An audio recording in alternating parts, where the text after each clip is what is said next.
Come in. Good afternoon, sir. Good afternoon. Come in quick. Yes, may I help you? Well, the last class, we kind of missed it now because we just missed the class. And we wasn't there when you get the topics for the project now, so we want to know what's our topic. But first of all, why were you all absent? Well, we went to the Cocoa Research Expo downstairs, had like chocolate fountains and stuff. It was good. Oh, that was good. So why? Because of that? Well, yes. Alright. But since all I like carbohydrates so much, you all do carbohydrate metabolism. Okay. Just let me get your names. Well, I'm sugar dumpling, of course. You know what to spell? Help me out. SUGAR dumpling. And this one is ambidextrine. And this one with the glasses here is Corey Esther. So I'm doing with glasses, isn't it? No, but it's you telling about the cocoa exporting. You could have said something else. Alright, okay, you all can go now. Okay, thanks, sir. Alright, take care. Okay. Thank you, sir.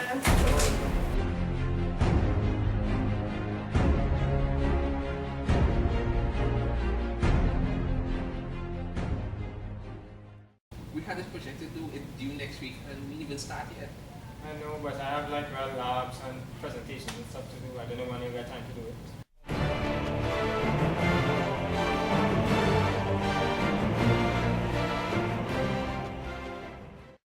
My nails need to do, my hair a mess. Your nails and hair, please, that's not important. What about gym? I have gym to do. That's more important. Seriously, gym important? Yes, very important. And it's seriously. Who are you? Hi, Eliza. I'm here to break down what I hope on your part are complex illustrations, grade your projects, and post check to see how much you know about carbohydrates. Have you started yet? Not really. Okay, I'll take that as a no.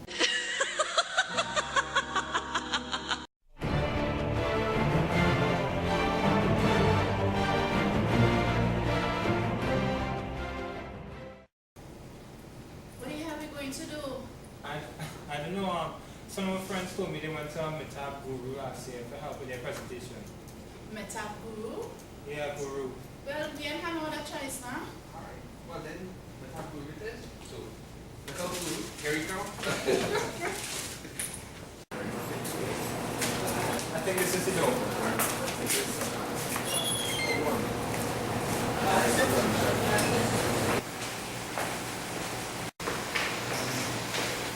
Hi, Mr. Guru. We need somebody to help, if possible, please. It's Britney, bitch. It's Miss Cleveland. Who told you all about me? Never mind. We need your help for a carbohydrate presentation. Please help us. Well, you've certainly come to the right person. Nobody else knows more about carbohydrate metabolism than I do, not even Mr. Matthew. But you see, you students don't understand the history of how this knowledge came to be. So, before I help you, you have to see this. See what?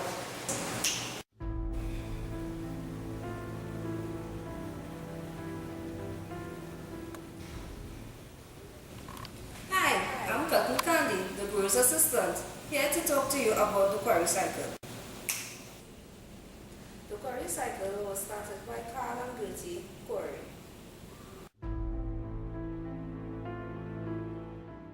They were both born in 1896 in Prague. Gertie's father was a chemist and Carl's father was a zoologist.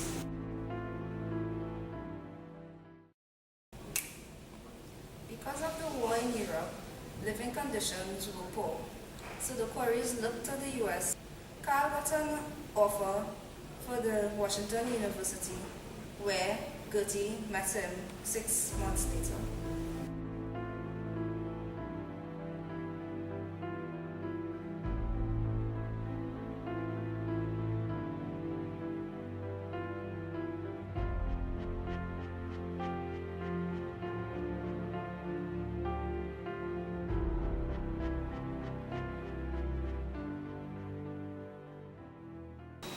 They received many oppositions because apparently women are unfit for scientific research.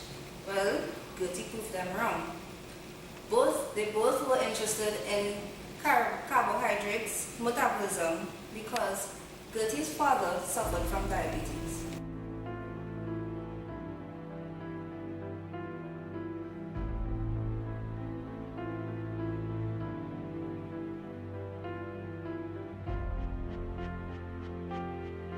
Biochemical explanation for the role of insulin was not yet known. They knew that the body stored glycogen, which was converted to glucose when needed.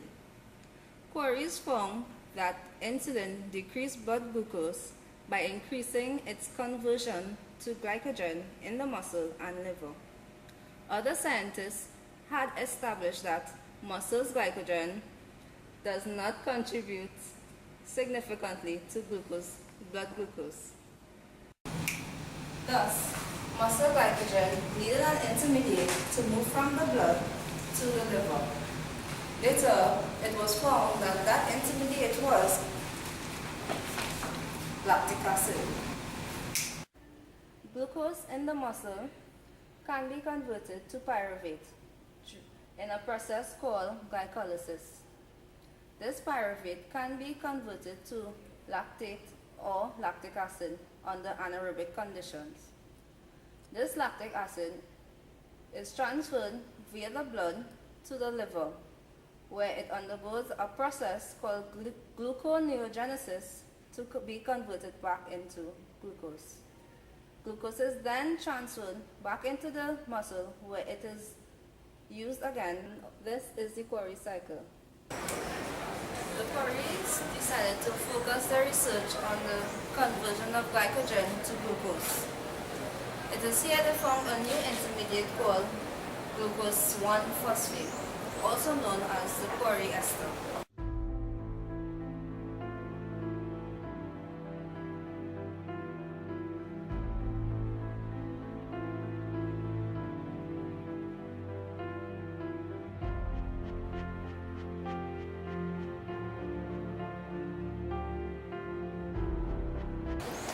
Glucose 1-phosphate can also be converted to glucose 6-phosphate by all cells. In the liver, there is an enzyme called glucose 6-phosphatase that converts glucose 6-phosphate into glucose. It is here glucose goes into the blood and is transferred to all muscles. So, that's it for the queries. Back to you, Guru. Wow, this took in a lot of current understanding of carbohydrate metabolism. Well, I'm really glad that you all liked it. But here's a map and some keys. This map leads to a special room to which the keys open, and there you will find all the resources that you need to do a successful presentation. I would tell you myself, but I have a Spanish essay to write. Thank you so much, Guru. Sí, gracias, Guru. Muchas gracias. De nada. Buena suerte. Chao.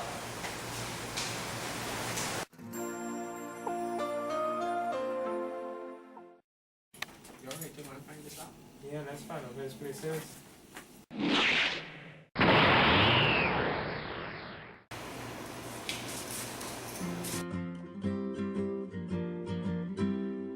Raindrops are falling on my head, and just like the guy's feet are too big for his bed, nothing's... Okay, so we learned a lot about carbohydrate metabolism in the lab. So I guess I'll start with glycogenesis, which is making glycogen, the storage form of glucose, right? And this happens in the liver and the muscle cells. So when your body is in the welfare state and it has a lot of glucose in the blood, the body will secrete insulin, which will activate this enzyme, glycogen. Raindrops are falling on my head, and just like the guy... So glycogen is activated, and this is the start of glycogenesis, making glycogen.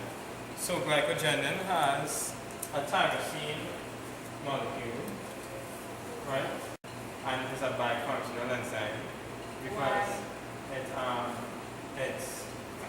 autocatalytic, so it catalyzes its own reaction and glycogen has tyrosine, and the tyrosine has an OH group. Glucose has an OH group as well. Right? So what's going to happen is the OH group and glucose and the OH group and the tyrosine will interact. Water molecule will be lost. Glucose binding to the tyrosine molecule. Eventually it will bind 4 glucose molecules. Once these 4 glucose molecules are bound, this here is a primer for glycogen synthase, which is a main regulatory enzyme in glycogenesis. Glycogen synthase. So now that we have the primer, glycogen synthase will continue to add additional glucosyl molecules. Once they bound here, we change the name from glucose to glucosyl residue. Glycogen synthase continues to add more and more glucosyl residues. A branching enzyme, it creates branches. So this link here, these are all alpha 1,4 linkages, bonded in an alpha 1,4 linkage. The branching enzyme creates a 1-to-6 linkage. So what's going to happen is, you're going to end up with a branch here now. Alright, a few glucosyl residues are really going to have a 1-to-6. This here will be a 1-to-6 branch. Right? And then up here you can get another branch, and as this continues, more branches, and eventually you have a whole network of glucosyl residues with this primer and this glycogen and tyrosine molecule in the center. And that essentially is glycogen synthesis. Alright, so now we're going to talk about glycogenolysis. So, basically telling you that is the breakdown of glycogen, right? In order for the breakdown of glycogen to occur, we just need a main enzyme.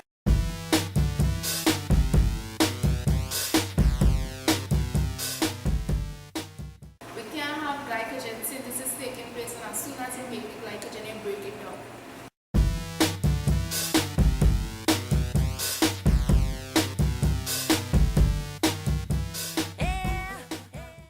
To wake up glycogen phosphorylase, we just need CAMP.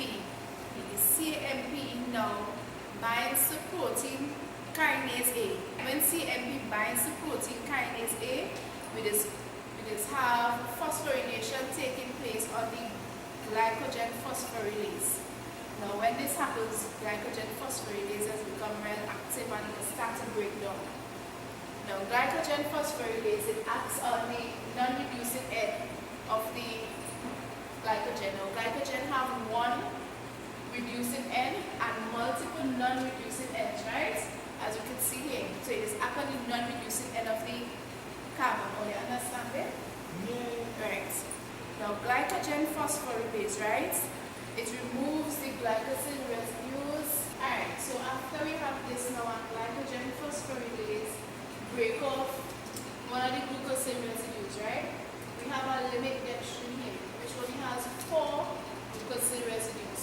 Now in order to remove this, we can't just use no ordinary enzyme. We just have to use a deep branching enzyme. It's a bifunctional enzyme. It has 2 activities. It's a 4-to-4 transferase. One, it's taking off the first 3 glucosyl residues here, breaking an alpha 1-to-4 linkage. And then you're going to attach this now to another part of the chain, reforming a 1-to-4 linkage. And then it comes back again and it removes this 1-to-6 linkage. So we get the first part of the branching enzyme, break the 1-to-4 and reform a 1-to-4, and then it breaks the 1-to-6 linkage.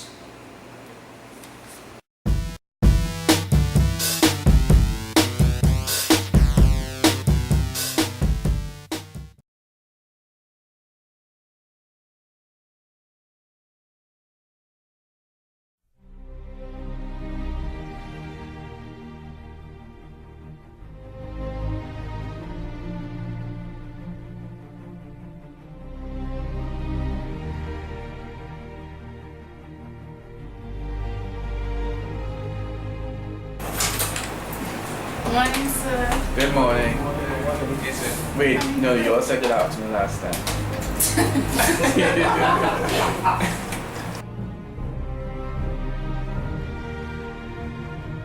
Don't start yet. Talking about checking carbohydrate metabolism.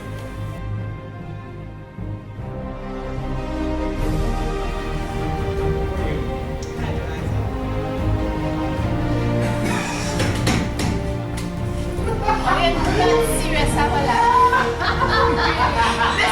I really think I want to watch the funny like video.